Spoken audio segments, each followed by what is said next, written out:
Good afternoon, dear friends, and welcome to an intriguing tale of family, transformation, and the unexpected paths life can take us down. Enjoy the story. Successful business tycoon John Anderson leaned back in his plush leather chair, a smug grin spreading across his tanned, weathered face as he watched the young cleaning lady finish tidying his immaculate corner office on the top floor of Anderson Tower. Her name was Emily, and she couldn't have been a day over 20. As she bent over to trim the lush, verdant leaves of the potted ficus plants, her tight, navy blue uniform accentuated her shapely figure. John licked his thin lips, his 55-year-old heart racing beneath his crisp Armani suit. "You're doing a great job, Emily," he called out, his deep baritone startling her. "Oh, thank you, Mr. Anderson," she replied demurely, brushing a stray strand of golden hair from her striking pale blue eyes. Her porcelain skin flushed pink at the compliment. He sauntered over, his Italian leather loafers sinking into the plush carpet, and placed a manicured hand on her delicate shoulder. "Please call me John. We don't stand on ceremony here." His eyes sparkled with mischief as he gave her a conspiratorial wink. "Tell me, Emily," he continued, his voice lowering an octave, "what's a pretty young thing like you doing cleaning offices? Surely you must have bigger dreams than this." He gestured around the opulent office, with its floor-to-ceiling windows overlooking the glittering cityscape. Emily blushed deeper and looked down at the gleaming hardwood floor, her long lashes casting shadows on her creamy cheeks. "Well, John, I'm working my way through college, business studies, and I have to support my mother. She's quite ill, you see, cancer. And then there's my younger brother. He's had some troubles with the law. I'm all they have." She sighed, her slender shoulders slumping under the weight of her burdens. "So I work several jobs just to keep us afloat. It's honest work, though, and I take pride in it." She lifted her chin, a defiant gleam in her eye even as her pink lips trembled slightly. "Beauty, brains, and a tireless work ethic," John mused, rubbing his clean-shaven chin thoughtfully. "You're a real rare gem, Emily, a diamond in the rough. I just hope this cruel world doesn't crush that indomitable spirit." He gazed at her a moment longer, an idea beginning to form in his cunning mind, before glancing at his Rolex. "Well, I mustn't keep you. I'm sure you have other offices to grace with your presence." He smiled, revealing a row of perfectly straight, blindingly white teeth. Emily nodded, a grateful smile lighting up her delicate features. "Thank you for the kind words, Mr. John. They mean more than you know." With a final shy glance, she gathered her cleaning supplies and pushed her cart out of the office. John watched her go, his mind whirring. A real rare gem indeed? The shrill ring of the phone pierced the still, inky night air in John Anderson's sprawling mansion. He rolled over in his king-sized bed, Egyptian cotton sheets tangling around his muscular legs, and glanced at the antique clock on the mahogany nightstand. 2 a.m. "Damn it, not again!" he grumbled, his gravelly voice thick with sleep as he snatched the receiver. "Dad, it's me. I messed up. You gotta help." The voice on the other line belonged to John's 22-year-old son Michael, the bane of his existence, and the black sheep of the Anderson family. "What the hell did you do this time?" John snapped, sitting bolt upright, the vein in his temple throbbing dangerously. Michael was always getting into trouble. DUIs, public intoxication, disorderly conduct. The boy was a magnet for mischief. "My buddies and I were out drinking and, well, we kinda stole a cop car on a dare. Took it for a joyride. I'm in jail, Pop. You gotta bail me out. I'm looking at serious time here." Michael's voice was panicked, echoing off the concrete walls of his holding cell. John slammed his fist on the nightstand, rattling the crystal decanter of scotch, rage boiling in his veins. "Damn it, Michael. You're pissing your life away. When are you going to grow up and take some responsibility? I'm not always going to be around to clean up your messes, you know. No more getting out of this. It's time you learned your lesson." But even as he scolded his reckless, wayward son, John's scheming mind was already hatching a devious plan. A plan to set Michael straight once and for all. "All right, I'll get you out. Sit tight. But mark my words, this is the last time, you hear? I've got a little surprise for you." Michael stumbled out of the dingy police station into the blinding Nevada sunlight, his bloodshot eyes barely making out the scowling, disapproving face of his father. Dad, I'm sorry. I don't know what I was thinking. John held up a large, tanned hand, cutting off his son's hungover ramblings. Save it. I'm done with your excuses and empty promises. You're done with your partying ways, son. It's time you straightened out and flew right. And I'm going to make damn sure of it. What do you mean? Michael asked nervously, eyeing the garment bag slung over John's muscular arm with growing trepidation. You're getting married, Michael. Today. And if you ever want to see a dime of your trust fund, you'll do exactly as I say. John's steely eyes bore into his son's, his tone leaving no room for argument.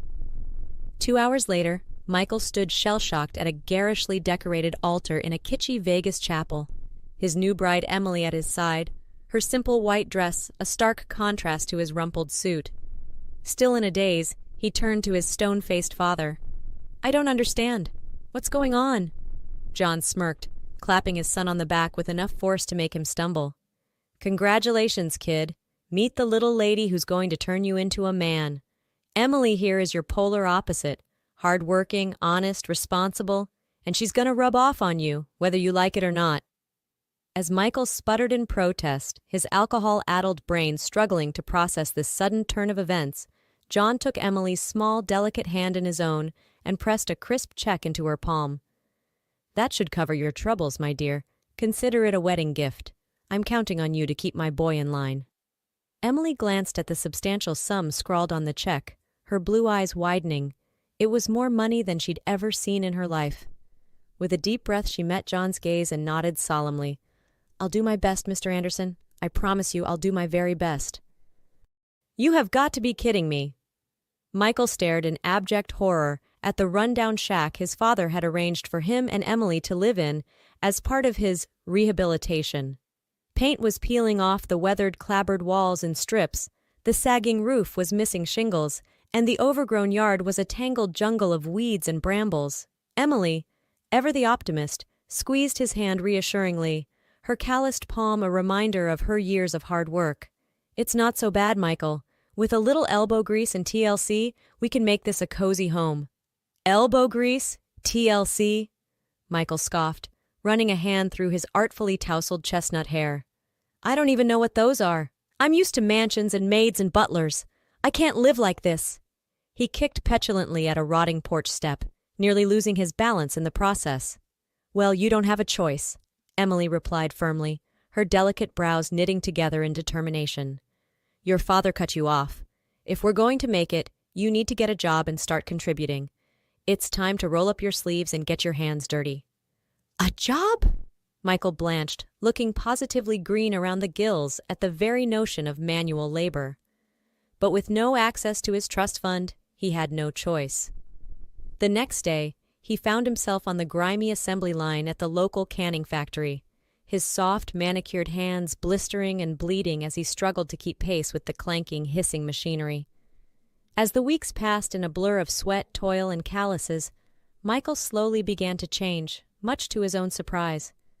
With Emily's gentle encouragement and unwavering support, he started taking pride in his work, learning the deep satisfaction that comes from putting in an honest day's labor. In the evenings, he and Emily would tackle the Herculean task of fixing up their humble abode together, laughing until their sides ached as they slapped on fresh coats of paint and hammered crooked nails. Gradually, the spoiled, entitled rich boy began to fade away, replaced by a man who appreciated the simple things in life. A cold beer after a hard day's work, the feel of his wife's head on his shoulder as they watched the sunset from their now sturdy porch. And as he fell asleep each night, his aching muscles intertwined with Emily's soft curves, Michael started to realize that he had found something far more valuable than all the money in the world, true love and a sense of purpose. John Anderson stepped out of his chauffeured Rolls-Royce, his Italian leather loafers crunching on the gravel driveway, kicking up tiny clouds of dust. It had been 6 long months since he had shipped Michael and Emily off to this god-forsaken hovel, and he was here to see if his admittedly unorthodox plan had borne fruit.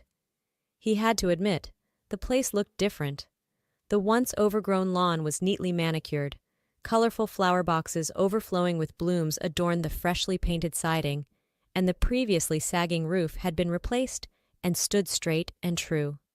Stepping up to the door, he raised his fist to knock, but it flew open before he could make contact. There in the doorway stood Michael, but not the Michael he remembered. Gone was the pasty, doughy playboy with perpetually bloodshot eyes. This Michael sported a healthy, sun-kissed complexion, his once soft body now lean and rippling with hard-earned muscle. He wore a simple flannel shirt and well-worn jeans, and his face was split in a wide, genuine grin. "Dad!" he exclaimed, engulfing John in a bear hug that nearly knocked the wind out of him. "What a surprise! Come in, come in!" As John stepped over the threshold, his jaw nearly hit the floor. The interior of the house had been completely transformed, with cozy, mismatched furniture, cheerful curtains, and a fire crackling merrily in the hearth. The mouth-watering aroma of a home-cooked meal wafted from the kitchen, making his stomach rumble. Emily emerged, wiping her flour-dusted hands on her apron, her golden hair pulled back in a messy bun, and her cheeks flushed from the heat of the stove.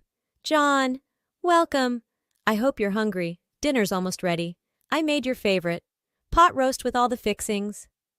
Over heaping plates of tender meat, creamy mashed potatoes, and crisp green beans, Michael excitedly regaled his father with tales of his new job as a foreman at the factory. "I never knew work could be so fulfilling, Dad.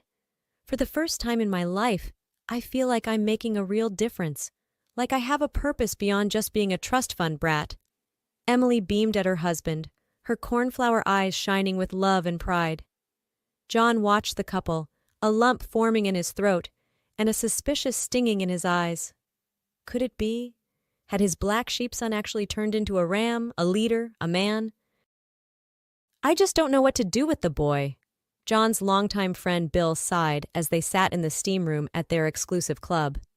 "He's out of control, just like Michael was at that age. Drinking, partying, getting into trouble with the law. At this rate, he'll run my company into the ground before he even takes over."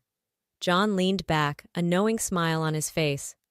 "I'll tell you what to do. Tough love. That's what turned Michael around. Well, that and an arranged marriage to a good woman." Bill's eyebrows shot up. "An arranged marriage? I thought that whole thing with the maid was just a rumor." "No rumor," John chuckled. "Marrying Emily was the best thing that ever happened to Michael. She straightened him out, gave him a work ethic and a purpose. Now look at him, a successful businessman, reviving that old canning factory on the other side of town. I couldn't be prouder." John clapped his friend on the shoulder as he stood to leave. "Just remember, Bill, sometimes you have to be cruel to be kind. Michael fought me tooth and nail, but in the end, pushing him to grow up was the most loving thing I could have done.